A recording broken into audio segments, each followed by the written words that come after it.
What is up, guys? Welcome back to another YouTube video. My name is Royce Chamberlin, and today I'm making a very special video. And it's special because not too long ago, I made a video about the Zoom F2. 32-bit flow, mini recorder that locks, right? All the settings are locked, you throw it in your pocket, and because it's 32-bit flow, you never have to worry about it. My biggest drawback with that was that it didn't connect to the camera. It was distant. And I went with something like that rather than a normal Rode Wireless Go like these. These are the originals that came out in 2019. I've had them since then. They work great. I've never had any issues with these except for the connectivity. Every once in a while, if this is the audio that you're relying on and your subject goes behind a wall or something, it's never really been a huge deal, but it has happened. The audio will break and you'll hear it, and this might be your only source that you have. So I used the Zoom F2s because it was on the person, always recording, and you would just sync it up in post. Now, with my job, we do a lot of very quick turnaround things, and that's hard. So I had wished that we could have something that recorded 32-bit flow as a backup, just in case something was wrong with the audio and we needed to save it, like I was too quiet or I was way too loud. We were able to save it. I wished I had something that recorded in 32-bit flow and could connect to the camera, so it was way easier in editing and way easier to sync up. And these just didn't sound the best. They sounded fine, but they peaked really easily, even on the lowest setting. Until finally, Rode last year, we're in March, right? So at some point last year, they released the Rode Wireless Pros.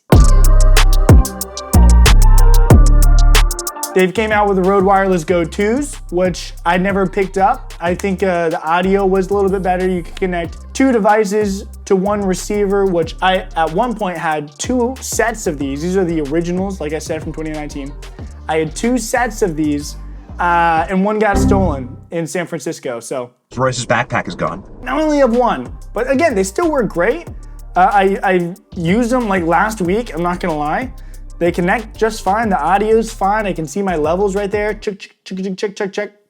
Like I said, they do peak really easily. And the Zoom F2s are great too because the audio never fails, but you have to worry about things like the AA batteries, and the SD card, and it has a little hold thing to make sure none of the buttons are switched, so that's fine, but you still want to be careful with it, and then it's annoying in post. But it really is the best audio that you can get is with the Zoom F2 32-bit flow. And what this Rode Wireless Pro, Go Pro, or whatever, what this solves is that bridge right there, where you have something that's connected straight to your camera. And if you haven't guessed it yet, you may have seen my lapel. I'm actually using the Wireless Pros right now, so I hope the audio sounds incredible. But it connects directly to your camera, and it records 32-bit flow, not wirelessly. As of right now, it's recording in my pocket, right, on this own device, but it's recording 32-bit flow on me continuously, and when I hit record on the camera, it's going to the camera, and it's great. It also comes with this sick charging case, and we'll go over some of the awesome details and stuff and specs and things I really like about it in a second. But visually, it comes with this awesome charging case that charges it twice over. Each of the devices will last 7 or 8 hours, which is plenty of time, or more actually. I mean, I think that's what these originals claimed, but they always did a lot longer in my opinion. As soon as you stick them in the case, it starts charging. As soon as you take it out, it's turned on. So little things like that make it really easy out in the field. And not having to worry about is it on, is it going? You take it out of the case and it's basically going. Let's talk about the actual device here just for a quick second. Compared to the last, or the OG version, you just have a mic on the top, a couple of lights, charging port on the side, a couple of buttons, and a port for a microphone. You get pretty much all of that, except now the port is threaded, the mic is better, and you have this extra button on top. You still have the lights next to it, but you have this extra button. Now, when that button is clicked out of the box, it'll start recording into its internal storage, which can record up to 40 hours of 32-bit flow nonstop. I don't know anybody who would ever need to record longer than that nonstop without having to, or even getting a chance to dump stuff. But the battery lasts a long time and it can record for a long time. So you're never missing anything with this. But you can also attach whatever lapel you want. You might have a favorite lapel. Purple Pandas are great, things like that. But I typically just use the ones that come with them. I find that they're just more fine-tuned to the device. but people have their preferences. When the device is on, you get your levels. You have a couple of gain settings. Out of the box, it comes set to 12, but you can adjust the gain up or down for your scenario, I guess. But there's also like an auto mode where it'll automatically, right? Yada, yada, yada. Very rarely will you use that. If you're a professional, most of the time, you've probably got it in manual mode and you're taking control of what's going on with your audio. But it's got some incredible features. The receiver, first off, can act as a third mic technically. It's a little bit weird and complicated because how do you get it to the camera? Well, you can record internal. It's a little bit weird, but essentially you can set your receiver to be a headphone jack with, it looks like the icon I'll show you here, looks like a little like gamer headset. And essentially they say for like voiceover and talkback or whatever you want to use it for, but it has the capability, a little bit odd, but it's there. You can set your audio to be merged. So both audio channels will be going in the exact same loop, right? No split. You can't really differ between the two.